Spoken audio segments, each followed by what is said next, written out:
Afternoon workouts for dozens of people in Jacksonville were interrupted when they were asked to evacuate the gym. The Jacksonville Sheriff's Office investigated bomb threats at several Planet Fitness locations across the River City. You can see 3 of the affected locations here on Beach Boulevard, Old St. Augustine Road, and Fort Caroline Road. On your side, Zach Wilcox went to several of the scenes and joins us in our newsroom now. And Zach, there were a lot of police at a lot of Planet Fitness gyms today. Yeah, Riley, you can see the parking lot around the Beach Boulevard location, the police presence there and all the tape there. Fort Caroline Road was kind of a similar thing. And Old St. Augustine Road, by the time I got there, admittedly, the police scene had wrapped up, but an employee there confirmed that they also had to evacuate for several hours today. And ultimately, JSO determined there was not a credible threat, but the impact of this went beyond just the gyms themselves.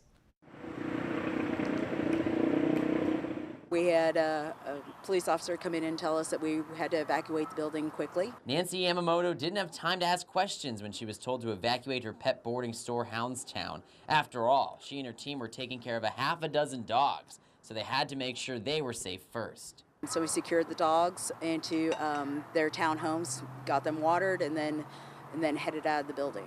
Yamamoto learned she had to leave her store because of a bomb threat at the Planet Fitness next door. Similar police scenes formed at other Planet Fitness locations across Jacksonville. As police rolled out caution tape around the perimeter, more and more of Yamamoto's customers arrived to pick up their dogs, only she couldn't get to them.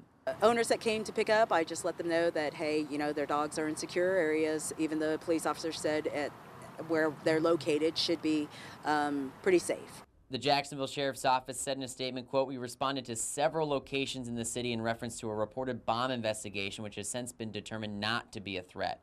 Occupants of those locations voluntarily evacuated and JSO K-9s responded." The Beach Boulevard Planet Fitness Plaza was taped off for about an hour and a half. An hour after she was supposed to close, Yamamoto was able to get back in her store to fetch the dogs and call their owners to come pick them up. I think it's very random, so it's not specifically here to us, so you know, I guess that could be anywhere, anytime. By the time we left, they were walking the dogs and getting back to business. Now, I reached out to the Planet Fitness regional director and the chain's public relations team to see if they could give us an idea of the nature of the threats and if they were phone calls or emails, and we haven't received a response just yet. In the newsroom, Zach Wilcox, First Coast News, on your side.